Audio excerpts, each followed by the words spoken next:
കൈ നിറയെ കാശുള്ളവർക്ക് ഇപ്പൊ എവിടെ വേണേ കറങ്ങി നടക്കാലോ.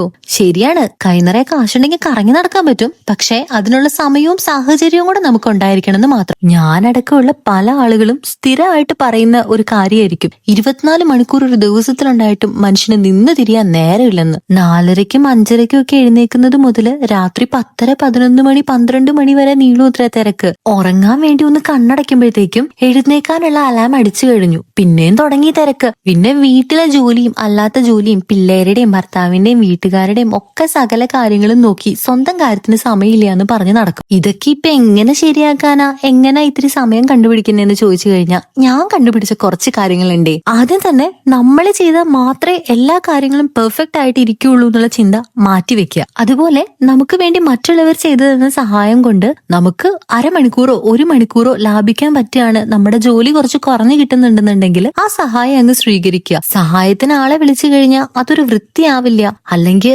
വീട്ടിലുള്ളവർക്ക് അത് ചെയ്തു തരാൻ അറിയില്ല എന്നൊക്കെയുള്ള ചിന്ത അങ്ങോട്ട് മാറ്റിവെക്കുക. എന്നിട്ട് അറിയില്ലാത്തവർക്ക് പറഞ്ഞു കൊടുക്കുക. വൃത്തിയില്ലെങ്കിൽ വൃത്തിയുള്ള ആളെ വിളിക്കുക. കൂട്ടുകാരും നാട്ടുകാരും ഒക്കെ ജീവിക്കുന്ന കണ്ട് അസൂയപ്പെടാതെ നമ്മുടെ ജീവിതം എങ്ങനെ നമുക്ക് നല്ലതാക്കാമെന്ന് നമ്മൾ തന്നെ ചിന്തിക്കേണ്ട കാര്യമല്ലേ. അതിനുവേണ്ടി നമ്മൾ തന്നെ പ്രയത്നിക്കണം. നമുക്ക് വേണ്ടി നമ്മളല്ലാതെ വേറെ ആരാണ് കുറച്ച് സമയം കൊടുക്കുക? എല്ലാവർക്കും വേണ്ടി ജീവിക്കുന്ന സമയത്ത് നമ്മൾ നമുക്ക് വേണ്ടി സമയം എപ്പോഴെങ്കിലും കണ്ടുപിടിക്കാറുണ്ടോ? അങ്ങനെ ഒരു സമയം നമുക്ക് വേണ്ടി നമ്മൾ തന്നെ കൊടുത്തില്ലെങ്കിൽ പിന്നെ ആരാണ് അത് കൊടുക്കുന്നത്? സമയം ആർക്കു വേണ്ടിയും കാത്തു നിൽക്കില്ലെന്നേ. So leave your life.